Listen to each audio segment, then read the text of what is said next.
Alright everyone, we start off today with Balloongate yet again. This is now the 5th day in a row, so it's not going anywhere. I notice again, I will reiterate what I said the other day, you will notice that the Biden documents scandal has conveniently disappeared right before the State of the Union. I wonder if this is coincidental in any way. Yeah, nobody made a phone call to Beijing. This story has gone from weird to weirder to even weirder to now it's like a low-budget spy mystery that was a B-movie that was written by people who were smoking too much methamphetamine or something. It's beginning to look a lot like a big-ass multi-scandal. It is noteworthy. We've got new news, of course, a recap of what's happened. We had a Chinese spying balloon floating over the United States, and Biden didn't take any action. I've already covered several times now the enormous amount of misleading bullshit that's been put out there. You've got claims that are at most half true. You've got unsubstantiated claims. For instance, the concept that balloons flew over the United States under Trump was floated out there, floated as a topic. We're not sure whether that happened, assuming that the DOD, which is, by the way, countermanded by numerous former intel officials in this story, there may be a reason for that. We'll get to that link in the description archived, of course. It seems shenanigans were afoot on the Syrian envoys level. You'll remember that story probably if you've been clanking long enough. No mention in the original report of them being spy balloons, the ones that supposedly transited over the U.S. briefly under Trump. No mention of them having a military purpose, and also not necessarily a violation of airspace. Generally agreed upon airspace is not really an international, there's no treaty or agreement between nations over what altitude your airspace ends at, but they're generally agreed upon altitudes. When the balloon is at 55,000 feet, it's violating your airspace. Any nation in the world would consider it to be a violation, and if it has the means, should take action. By the way, China threatening to do the same thing to the U.S. under similar circumstances. Okay, go ahead. It's your airspace, it's your right. If a U.S. spy balloon happens to be over Shanghai, go ahead and fire on it. Nobody cares, other than maybe Uncle Sam and the people in Beijing for diplomatic purposes. Now we're getting a new story, though. Again, link in the description. This one comes from Mike Waltz, who claims to have been briefed on those balloons, actually, more recently, and claims that James Mattis, then Secretary of Defense, and others in the top military brass were aware that Chinese spy balloons, or balloons in general, did enter U.S. airspace, or at the very least they were over part of the United States. Now again, we're not exactly sure where. It could be that one drifted for 5 minutes over U.S. airspace at the edge of the Aleutian Islands. That's a little bit less meaningful than one spending the better part of an entire day floating back and forth across Montana in an area filled with nuclear silos, but I digress. It is not apples to oranges, it is apples to walnuts. And this story is getting more nuts by the moment, everybody, just to be clear. What the claim is that James Mattis deliberately withheld the information on that incursion back years ago when Trump was leading the country, which, by the way, is potentially treason, just to be clear, withholding information from the commander-in-chief of a military nature that is pressing and time-sensitive, that could be construed as literal treason.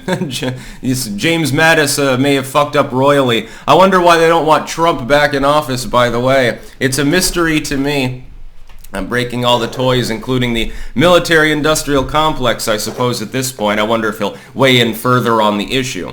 The claim is that he did this because Trump was too aggressive. It sounds an awful lot like when the Syrian envoy lied to Donald Trump about how many troops were in Syria. Of course, Trump had decided to draw down the number by several hundred people, leaving only a skeleton crew intact over there in Syria, because we were winding down operations. And the envoy kept lying to him about how many troops were there. So Trump had no clue that there were actually several hundred additional U.S. forces in the area, potentially leaving them vulnerable because fucking fighting is going on all around them. And I pointed out at the time, that was a revelation a year ago.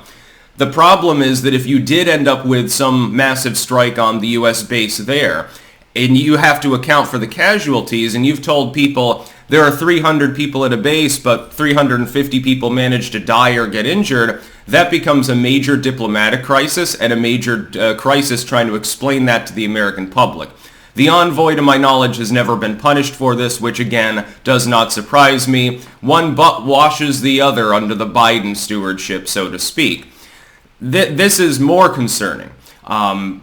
James Mattis, in his role, the buck stops there for military matters, should have informed Trump of what was going on. And if this story is true, and we don't have any direct corroboration of the story, to be clear, this is a claim being made by one member of Congress who says that he was briefed on this matter. I will hold back on full judgment of Mattis and others potentially involved until we get more corroboration that this even happened. It could be shenanigans. It could be the same kind of unnamed official bullshit that we've been seeing with this story now for days anyway. It's been a repeated fixture of the Biden stewardship that this is the way things operate. So when Bloomberg and WAPO are the ones breaking a story but they won't give the names of any sources, there's a 90% chance that it's goddamn horseshit, for example.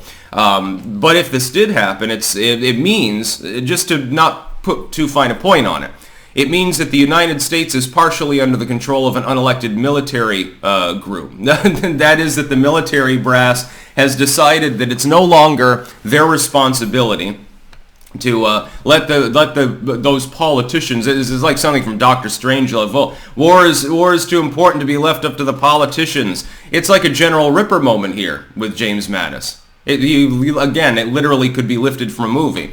It could have caused a major incident because the commander-in-chief was not being made aware of something that was specifically important. And what if that balloon had re-entered U.S. airspace? Mattis doesn't tell Trump. And then it turns out that it's not a Chinese balloon. Terrorists have affixed a small radiological weapon to it or something. They blow it up and radiation spews out all over the heartland, contaminating 1 million acres of corn. Don't you think that would have been a major incident? Don't you think the commander-in-chief, who is literally constitutionally responsible for making the final shots with regards to military matters, would like to know that? Are they hiding this shit from Biden too? The liberals out there that are chuckling about this, oh, Trump was so off the chain, Mad Dog Mattis decided not to tell him about this. They're actually celebrating him for this, by the way. Again, without any proof that the story is actually true. If it is, they are gleeful over the fact that the constitutional authority of the executive branch was usurped by unelected military officials. Just to be clear about what they're celebrating right now. Potential treason, effectively military law at that point, because the military has information it's responsible for giving to somebody who's higher up, who was elected specifically by the people to represent them as commander-in-chief and doesn't have the intel. Well, is this still going on? I can imagine under the Biden stewardship it probably is, because Biden's out to lunch. And I don't mean, well, he's too aggressive. His characteristics, his personality is just not right for making this kind of call, so I'll keep this document to myself. I'll tell Trump later. Now, with Biden, it's more like he's a vegetable, mentally speaking. I can imagine he's not getting full intel reporting either. Has the United States just slipped under partial military law that fit in well with the military-industrial academic complex claims of the 50s, a la Eisenhower and others, and the uniparty that we currently see? It would make sense that the military brass would be at the table with all the other unelected kooks there that are running the show into the ground and up our asses. By the way, Perpetual Booty Judge v. DeSantis astroturfing has become the name of the game politically right now, so there are shenanigans afoot on every goddamn level. What we're seeing right now is a severe crisis, to be clear, if this story is true. Even absent this story, though, let's say the Trump balloons never existed at all, and there's always a chance that that's the case, or that they're conflating the spy balloon story with weather balloons that slipped a tether or something like that. Absent that, regardless, we've been lied to for the last 72 hours by the media. We've been lied to by the Biden admin. They've countered their own statements by their actions, so it's still quite concerning. This is like a 6 or a 7 out of 10 on the concern scale, even absent the fact that James Mattis may have withheld sensitive military information that was time sensitive from the goddamn commander-in-chief himself some years ago. That would make it a 10 out of 10. A lot of people aren't worried enough about this story at this time. That's about all. Peace out.